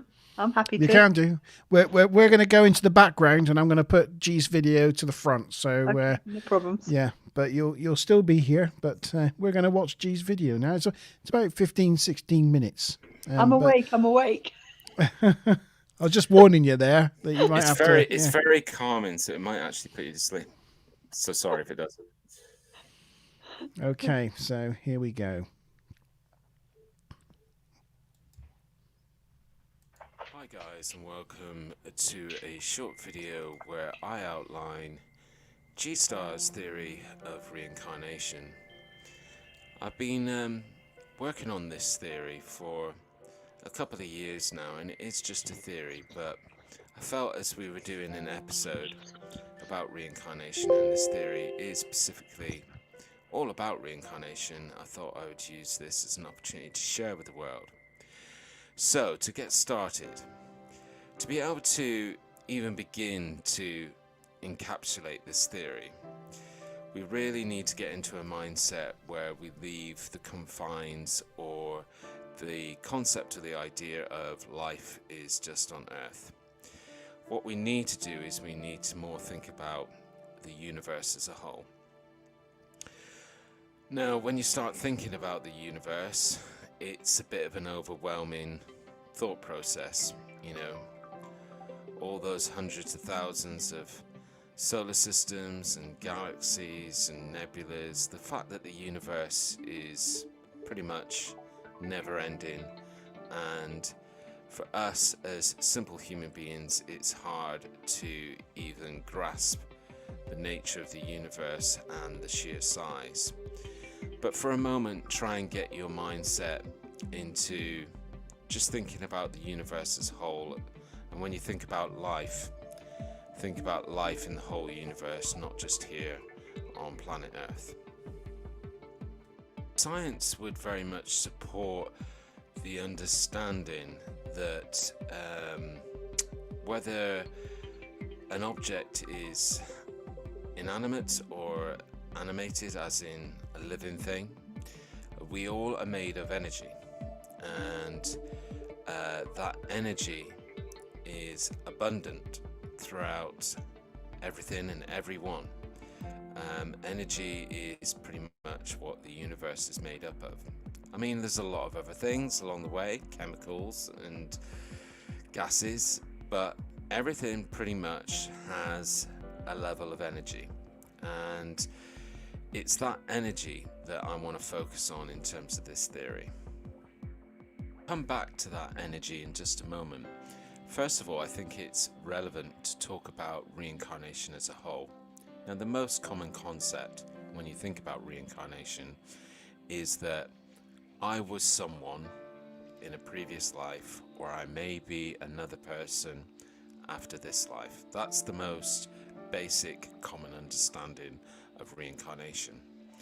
It's fair to say as well that reincarnation can often be associated or combined with religious belief. And on this planet, there's a lot of different religious beliefs, but the majority of them share the concept that we die and there is an afterlife, and we go to somewhere which is like a heaven or a perfect existence. But if we believe that for a second, then we need to ask ourselves the question, where do the flies go? Where do the dolphins go? Where do the birds go? Do they have a special heaven, or do they share a heaven with us as humans? Because, you know, even here on our small planet, we are abundant with hundreds of thousands of species of life. However, let's not forget, I said, let's think about this theory in terms of the universe as a whole. So we could obviously get into the question about intelligent life elsewhere, but let's put that outside of our mind for the moment, and let's just talk about life, whether intelligent or non-intelligent. Even on this small planet, we have, as I said, hundreds of thousands of different species of life: insect life, reptile life, animal life, human life, all sorts. Now, if we then extend our minds thinking about the size and the scope of the universe, what other life is out there of all different shapes and sizes? And could that life share the same energy or similar energy signatures as the life that we have on this planet, or the life that we know? That's the question we need to ask ourselves. Let's go back a second to that theory of energy, and let's for a moment just say that everything that could be life in the universe is connected in some way by energy. And the reason why I tend to believe that is because it's quite a common theory within the field of science that the universe began with a big bang. So that kind of gives you the sense that everything in the universe started at the same place, at the same time, in one singular event. So it's not that impossible or implausible to think that everything in the universe, as the universe has expanded and grown, is connected in some way. And I think it's quite a reasonable concept to think that that connection would be in the form of energy. Because if you think about other ways in which we could be connected, they're also individualistic. You know, things like language or the way we think, even things like our concept of time. It's very unique to the pattern of life and the history that we've developed on this planet. So I think it's more of a plausible and realistic theory to believe that everything in the universe would be connected by energy, because energy doesn't have a particular language or a particular mindset. Energy is just action, reaction, and the ever pulse of life. So if we assume for a moment that life everywhere in the universe is connected by energy, then it could be, again, very plausible to think that everything that does exist at any one set time in a living motion has its own individual energy signature. And maybe that signature is something that is what makes us unique. You know, a lot of people talk about consciousness or personality. What makes you different from me, or what makes me different from that person down the street? What makes me different from my dog? What makes me different from the spider in my attic? Maybe it's my energy signature, my unique energy signature. And maybe because energy is ever expanding in the universe, that it's that energy signature that never goes. I mean, our physical and our material or mortal body, should I say, is the thing that can expire, but the energy signature continues. Some of you might have heard or be familiar with chaos theory. And in a nutshell, chaos theory is one way that science can look at something that looks like it's chaotic and doesn't have any rhyme or reason, but actually chaos theory can allow us to formulate patterns and repetition in something that initially looks chaotic. And for a moment, if we consider that all life in the universe is connected, and they're connected by this energy, this system of energy, this river of energy, and we each individually have our own energy signature that never expires. Now, that could go to move away from this concept of reincarnation to simply being, oh, I was this person in a former life and I have some memories, and I'm living a different life now, and in the next life I might be a different human. And instead, the life before this one, I might have been a fly, or I might have been a blibberblab. And a blibberblab is a gaseous species that lives across the other side of the universe that we've never seen or met before or completely understand. I could have been a creature or an animal or a microscopic piece of bacteria that doesn't have a brain, just has a biological system. And so therefore, in that whole what would appear to be chaos, it explains why some of us would be like, well, I don't have any memories of a former life, so therefore I can't understand why anybody would. And that's because, you know, you may have been a sheep in a former life, or you may have been a knack, which was a sea-dwelling creature on a planet called Lamar in another solar system. And of course, with every kind of creature or life, it's got a different way of processing thought. Even some creatures don't even have a brain, they only have a biological system that's instinctual. So it could explain why, you know, if you've had periods of time as other things or as other life, you don't have any memory. You might have been a human 2,000 years ago, but because you've lived another life 18 times as something different, you wouldn't have any memory. And in that randomness, in that chaos, there could be the odd occasional pattern whereby some energy signatures get very, very lucky and they become the same thing as they were in the mortal life before.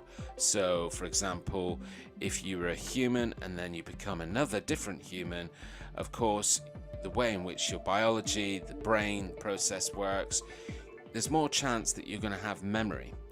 You know, there's a lot of things where sometimes, for those of us that have dogs, you'll appreciate or understand that with some dogs, there's things that they do that you think, I never trained them to do that. How do they know how to do that? Maybe they're one of the lucky ones that they were a dog in the former life, so it's continuous. We think about it as being, you know, within the field of psychology, we see it as being nurture, or we see it as being an embedded trait, which is inbuilt into their DNA.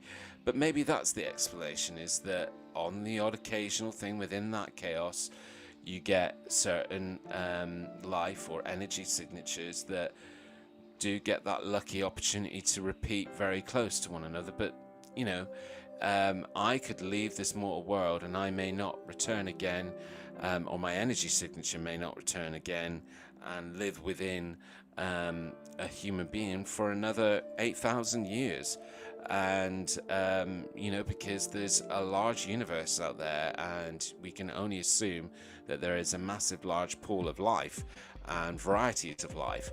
And so therefore, you know, we could have been something significantly so different that's why for some of us we're like, well, this is all a load of rubbish, because I don't have any memories of anything before. But for those that, you know, do experience what we know as reincarnation and do claim to have certain memories, that would be an explanation within this theory that would explain that. Now again, hopefully if I've done my job correctly, I've kind of really got your headspace into the concept of how huge the universe is and how there may be this massive multitude of different life all spread out between that ever seemingly endless universe. And if that's the case, then I think it's going to be very, very rare that there would be a situation where that energy signature would jump from one biological, one life form to the same life form, because it would be like playing the lottery, and the chances and the statistics of it happening are very few, far between, and very rare. And that's why I think there are very few cases where people openly come out and say and claim that they have memories of a former life. And even within that, there's then very few cases that seem genuine. However, I have myself experienced you know, accounts and records which I do feel they are very genuine. And then there's again, we've probably talked about it on the stream tonight, but there are again this very common thing that for those really strong cases of reincarnation, it always seems to be very prevalent in children, and then as soon as they get into more age beyond 5, that is when they start to forget and talk less and less about these memories of former life. And again, that could be the memories of the former life slowly kind of dissipating and being overtaken by the energy signature sitting within the biology or the life that it's now living, and it slowly gets forgotten. And that's why there's very few adults that will openly talk about memories of a former life. It more comes through the channel of children. Anyway, I hope you like some elements of this theory. It would be really nice if this was the case and this is how the universe worked. As I said, mine is just a theory. I like the theory because I like the concept of not thinking so insular and just thinking about human life or planet Earth. If you go into accept that life can be recycled and rejuvenated in another form or another matter, I think you have to have the mindset of looking at the universe as a whole. So let's comment, let's talk about this. I'm sure Monte's got a few things that he wants to add. And you still there? Hello.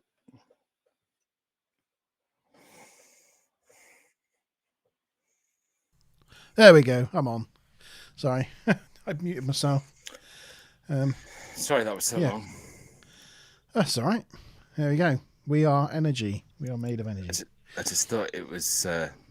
It's one of those ones that takes a while to explain all the facets of it. There's only one slight problem with that overall theory that I have, and that is about the Big Bang. No. I mean, you know, we never know what the Big Bang actually was. We'll never know, probably. all we know and will ever know is what we see in the observable universe, which is, 14 billion light years in any direction. So I suppose 28 billion light years across in this bubble that we're in. And in that observable universe that we see in this galaxy, we've got, I don't know, was it a couple of 100 billion stars? And in the observable universe, there's something between 200 billion to a possible couple of trillion galaxies, each one containing hundreds of billions of stars. So you're talking like a Googleplex number of stars and possible solar systems and sources of life. Yeah. The chances, if that was the case and we were all completely just distributed, as you say, with like a chaos theory type randomness, the chances of you ever, your particular soul, your spirit, your energy, your metaphysical being, as you said earlier, which I quite liked, coming back to planet Earth again after you left it would be near on impossible. Because it would be like playing the lottery. Because the lottery's like 1 in 14 million. You're talking 1 in a Googleplex. Yeah, true. I could concede to that. However, it's statistically, that's why I mentioned the chaos theory. Statistically, it could still happen. Well, I like to think that you're right, but I think that the gravity and other factors must weigh on the energy that holds certain energies to a certain place, which is why a lot of people, when they find that there are examples like maybe Mars, but for the most part, an American will find that they're of a soul that's from another part of America or somewhere reasonably close by, or an Indian from another place in India. That it seems to remain at most part a sort of local phenomenon.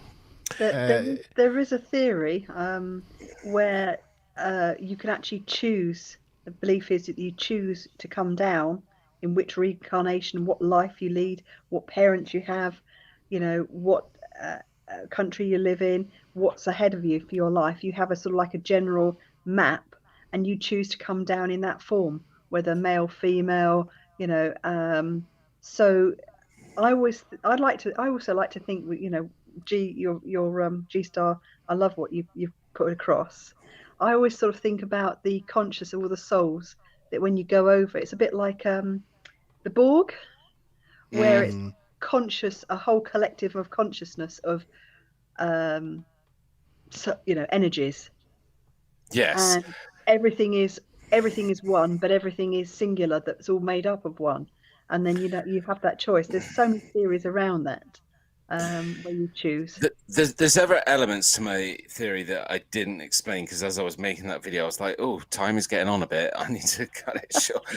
But, one of the other things that I didn't get to explain is that within that theory, I do believe that there's some sort of other plane where that energy sits temporarily that isn't like our plane or our universe.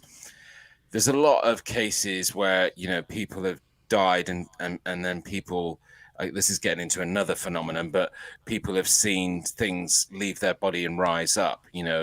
Some people view that as the spirit or the soul leaving the body and going up.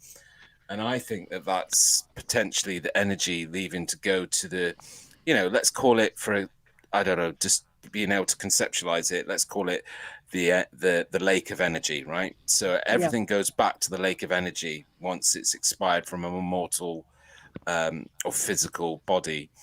And then in that lake of energy, it can sit in that lake of energy as well for, whoever knows how much time, or it can come straight out of that lake of energy, straight into somewhere in the universe where that energy goes back into something. Because, like you were saying, it's a bit like the Borg. Like the universe is connected by one kind of, I don't want to say river of energy, like almost like a network of energy. Yeah, super consciousness. Almost. Yeah, I think the universe. I think I said this to G many years ago. I see the universe as a conscious thing, as a consciousness, and we are manifestations of the universe trying to understand itself. So I see that sort of like that layer of universal consciousness over the universe, and us as like pinpricks of that layer, like pinpricked through to like the physical layer, and sometimes those pinpricks get reused, because they're weak and thin, and that's why people get that sort of sense that. Do you remember the past Mickey's just to mention, Mickey put in chat the law of conservation of energy. I do believe everything is connected by some sort of energy, and then he says, who knows, maybe this energy has some thought process or choice. Yeah, maybe. So I didn't hear all of that. The dog started shaking and making some noise, so I'll have to go. What Mickey said in chat. Yeah, sorry, Mickey. Yeah. I the only thing I struggle with that is because I know the way we think about thought processes is through the use of our brains and energy, without the machinery to allow us to have thought processes isn't there. It's we're energy and beyond that, so it's more sensation, and so yeah, I don't know. But we have free will. That's one of the things that can change the experiences we have in the way it happens.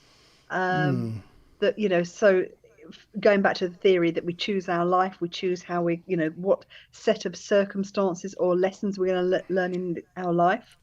We have free will where we can choose not to do that, but it comes back and it keeps repeating over time through our lives.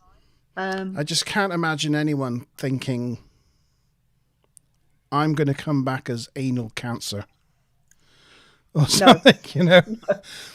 Do you know what I mean? Because there's lots of different types of life, even ourselves, we're not one singular life form.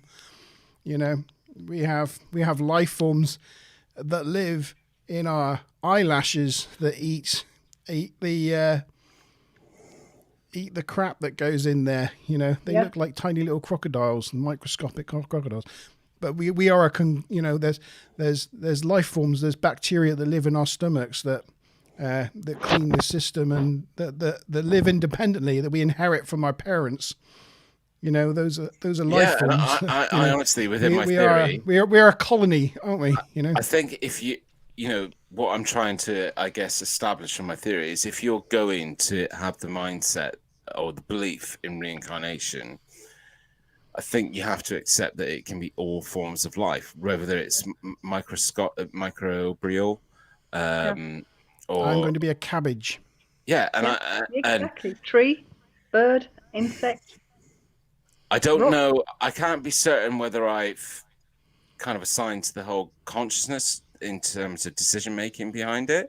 But yeah, I honestly, logically, it says, well, if you are going to believe that there's some sort of something that makes your existence go on in another form or another way, you can't keep it to a tunnel, like you can just be another person. Or it's really funny because in Indian beliefs, like I mentioned earlier, it mentioned about how a lot of them involve animals as well.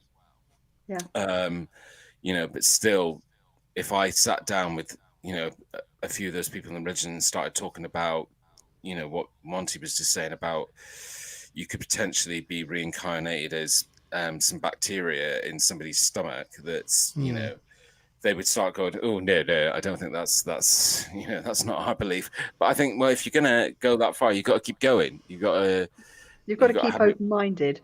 Exactly. Yeah. It's just where the brain leads you to when you start thinking about these things. But there's just, I'm a big fan of this concept of energy, and, even within inanimate objects as well. Maybe it was my bringing up on Star Wars and the Force, but, Or is it possible that, you get matched with the same sort of type of life form that your energy pattern matches, so you don't end up coming back as a tree frog or something. You stick to a kind of mammal of this. I don't, what I mean? It's most of the time, like, people seem to identify with being human or something, And again, sort of embedded in there somewhere is my belief that, and Karen can probably chip in on this one because it's quite holistic in terms of its thinking. But, there's definitely people that you interact with every day that you would say, Christ, they've got really strong energy. There's people that walk into a room and just instantly you kind of are immersed in their energy. And then there's some people who have really diminished energy and they struggle to find their way in life. These are people that struggle with even coping with existence. And I think that's some connection to maybe traumatic or something that harks back to a previous experience or a previous body that doesn't make their energy as strong. Like, what I'm getting at is, if you imagine if you lived a life as that bacteria in somebody's stomach for 2 years and then you became a human, I don't think your energy would be the same as somebody who was a lion and then became a human. Do you know what I mean? Because your brain wouldn't have that. I don't know. I just think there's things that, I think it comes down to consciousness. Your experience or your reincarnation of being a bacteria would have a different conscious experience to a human consciousness. And when you're talking about energy, everyone has yes, you're spot on there. I'm all about energy, frequency, vibration. Like attracts like. Energy can't be created or destroyed. And when you're looking at people who've got energy and you say that they have got weak energy, it's often because they're not protecting their energy. So if you think of, some of us are old enough to remember the Ready Brek Glow Man, where you saw the energy field around him. You've got people that will actually absorb your energy, will drain you. If you probably got a friend or something that will come over and they'll talk about their problems, and they'll go away feeling really good, and then you'll be sitting there going, I feel really tired and drained. Energy vampires. That's it. Psychic vampires, energy vampires. And we don't realize this. A great way for you to try this, if listening to the viewers who are listening, is to go into a supermarket, stand there, feel happy, and walk around. And you can guarantee you are like attract likes, bump into happy people. You'll end up having random people talk to you, all happy and jolly. Then you can try another time where you go in there and you're feeling really grumpy, really tired, and you'll bump into people that's grumpy, or things won't happen, and you'll have a not great experience. And that's a great way of sort of trying it. And if you also think that your energy field around you, if you're not protected, you're going into a shopping environment, you've got other people's energies that are not as good, not have such good intentions, that might have things that are sort of draining them, and you're absorbing their energies if you're not protecting your energy. And that is really important, grounding and protection. It's like when I spoke to Mickey, sorry Mickey, I know you're listening, regarding that place that he went to where he felt really dizzy and not great. Protecting yourself and your energy is so important, because you can just, it's almost like putting your, being drained. We plug our phones in and recharge, but we don't plug ourselves in and protect and recharge ourselves, which is so important. Yeah. I'll be interested, actually, talking about Mickey there. Hopefully he's still listening. Mickey, do you get drawn to any previous eras or anything like that? Just because I'm just curious, because I know that, like Karen, you're sensitive to energies and things as well. So I wondered if whether you have any thoughts or any feelings on whether you're drawn to a particular era or particular place or anything like that. Mickey has just said that, I've just saw on chat that he says he does it daily now, and I'm assuming that's the protection of his energy, which is great. Oh, right, yeah. Yeah, it's a great one. Protecting your energies, definitely grounding, protection, and cleansing. And it's also a full moon tonight and a partial lunar eclipse with asteroids. Are you going to get your telescope out on that one, Monte? No, we were talking about that last night, and I completely forgot about it, to be honest. No, I meant to get my telescope out. Yeah, I think it's actually quite miserable out there at the moment, so it'd be pointless. Yeah. Oh, no, nothing like that from Mickey. He thought about it earlier when we were talking about it, but he couldn't think of anything specific.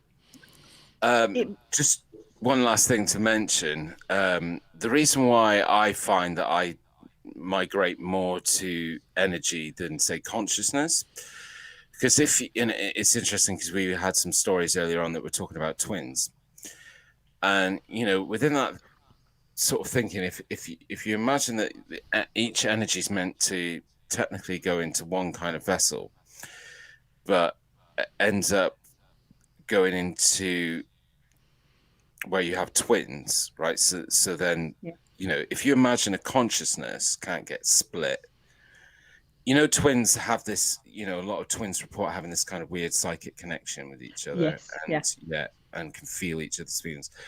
I think I can get more on board with the splitting of an energy that's connected than splitting on board with consciousness that splits, because I think it's very hard then for a consciousness because I see consciousness as a singular thing. Yeah. Whereas I see energy as something that can always be interconnected and interweaved. And so, that's why I kind of more led to energy than consciousness. Yeah. Well, they some of the sayings are that we are everything and everything is us. Yeah. Yeah, well, that's right. I mean, we are star stuff, aren't we? We are carbon, born from stars. Everything that's... the power plants of the universe. We're literally built on everything, both on the physical and on the metaphysical. Yes. We are born out of the universe, and that is that. Mm. Well, there you go. There we go. I think we've quite adequately covered reincarnation. As always, I would really encourage everybody to go away and do their own exploration and do some Google of top reincarnation stories and find out some of the interesting stuff. Because I will admit, G, I was skeptical when you put this one on the roster of things to talk about. I'm all there with the UFO stories and the Bigfoot You're on board stories. with UFOs. Well, I'm there in a way, flying off. But reincarnation, it has things of dogma and religion and all that sort of thing resonating in my head, and I thought, oh crumbs, I don't know where we're going to go with that. But actually, I found it really fascinating, really interesting, and really insightful reading about it. So have you heard the theory about being hypnotized to go back into a past life? Yes, a lot of people that felt they were or found they were by accident through hypnosis, where they've had some terrible phobias or neuroses about things, and under psychologists' instruction and advice, they've gone under hypnosis, and all this stuff's come out under hypnosis. Yeah, there's quite a number. We didn't cover really any real examples in our stories from those, but yeah, that's a whole thing. People that might be afraid of fire or drowning or things like that. That's often connected as well, to a past life. Sorry, I forgot what I was going to say. There was something that you were saying, Monte. No, I can't remember. Sorry, I interrupted you, didn't I, to say thank you for choosing the subject? No. I finished that. It was what was it you were talking about? You were mentioning. I don't know. It's getting late, and I've been up since 6:30. I need matchsticks for my eyes. I'm tired. You stuck through it though, Crystal, Karen. We're proud. Yeah, proud of you. Thank you so much for joining us. That's what I was Mickey, of course. I've just remembered what I was going to say. I hope the one thing you appreciate about my theory is that it presents a theory, but removes and comes away from the whole concept of religion. Yeah. And, because I think, again, it being assigned to any particular religious belief, again, it's very narrow. And I would hope that most people logical-minded within those religious beliefs would agree with me as well. But that's why I think it's interesting when you do the study of reincarnation that it spans across a lot of Indian, there's almost a central area within a lot of Indian religions, like most Indian religions sort of embrace it quite heavily, and then Aboriginals as well. And Red peoples. Indians, and Mayans. Native, I think Europeans tend to be, especially the British, we tend to. I think that comes from the Victorian times where we don't talk about things like that. Seances, psychics were done. It's not done particularly well quietly accepted within the realms of Christianity, but within Europe and North America, it's become a lot more popular because of pop culture, rather than and people stepping away from religion as well. Anyway, so I think we've covered it. I think we've covered it. So, thank you, Karen, for taking the leap, makeup or not, to join us, on the stream. Very brave, very brave. I just want to take this opportunity as well to thank everybody who, after reaching out for some support, has subscribed and made us jump from 98 to 106. That's brilliant. So our next milestone is what, 250? Yeah, 250. Well, let's get to 150 first, shall we? No, let's get to 250. Oh, 250, right. Think positive. Our pal sends love and has enjoyed the show. Think positive. Go for 350. Manifest. Yeah, 500. Like attracts like. Come on. Yeah, 500. Let's get monetized. 1,000. Let's get there. 1,000. We're on our way to 1,000. We're 10% of the way there now. So, let's aim. Let's shoot for the Mars. Well, you can write a moon manifestation tonight, Monty. Oh, I will. Is it a good time to do it? Oh, yeah. Right. Okay. Next time on the Monte Zone, as we mentioned and discussed earlier, it's all about the legend of King Arthur. Yeah. And Sharon's, and that's really poignant for us. And I really hope that we can get out and do some filming because we've got some really key locations just around the corner from us.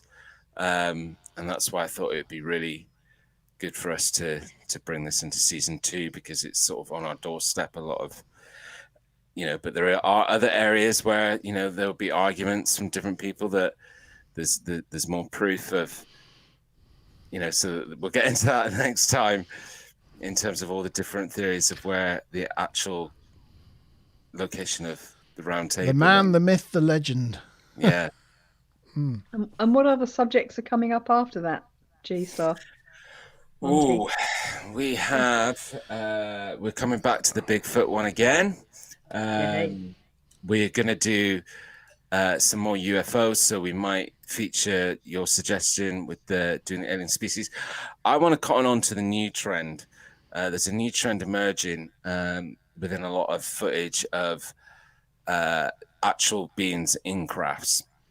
Ooh. So where there's been pictures of UFOs snapped and heavily zoomed and stuff, and you can see things inside them, and there's like lots of different examples of that. So that would be good to feature as well. And then I think some of the other subjects, what have we got? We're going to be covering, there's going to be an episode called I See Dead People, and that's all going to be about the art of medium and looking into the history of mediums and how people communicate with either the spirit world or other dimensions, or And, you'll like that one, Karen. Yeah. I see dead people. I think there's we still got to do hauntings of Plymouth. Yeah, we definitely want to do some local. And we're looking things. to try and invite the author of a book that was being released. So we're going to try and get in contact with that author and see if he'll come on the live stream or be interviewed for the live stream. Yeah. And get his thoughts on some of the cases that he's covered in his book on Plymouth hauntings. And then I think there's lots of other. There's at least about another 4 or 5 different topics, right, Monty? Yeah. There's more than that. So we've got plenty to be getting on with. Yeah, and if you haven't checked it out so far, I uploaded to G-Star Vault this week. It's called a great video, really good video. WTF? Very interesting. Bigfoot. Yeah, please watch it, like it. Let us know your thoughts in the comments section. Got loads of comments already. It's really set off the conversation. Yeah, really good video. Yeah. Okay, well, thank you to G-Star for coming up with the idea and producing his thoughts. That's great. Thank you, Crystal Karen, for taking the plunge and joining us in the studio. Thank you to all our subscribers, our new subscribers. I hope you enjoy our content and stick around. And thank you to Mickey, Lauren, my Spyler, Rainbow Wrench, and Ronald Roro. Joined us from South Africa. Yeah. I got to remember to say Roro. Yeah, Roro. Roro. Thank you, Roro. I'll say Goeienaand. South Africa, was it? Yeah. Yeah, Goeienaand. Say that again. Goeienaand. Goeienaand. Goeienaand, Roro. Goeienaand. Is that right? You need to... Goeienaand. There you go. Roro. I got it there. Yeah. Join us in 2 weeks' time for King Arthur and the Legend of the Round Table. We'll see you then. Cheers. Cheers. Bye. Bye. Bye.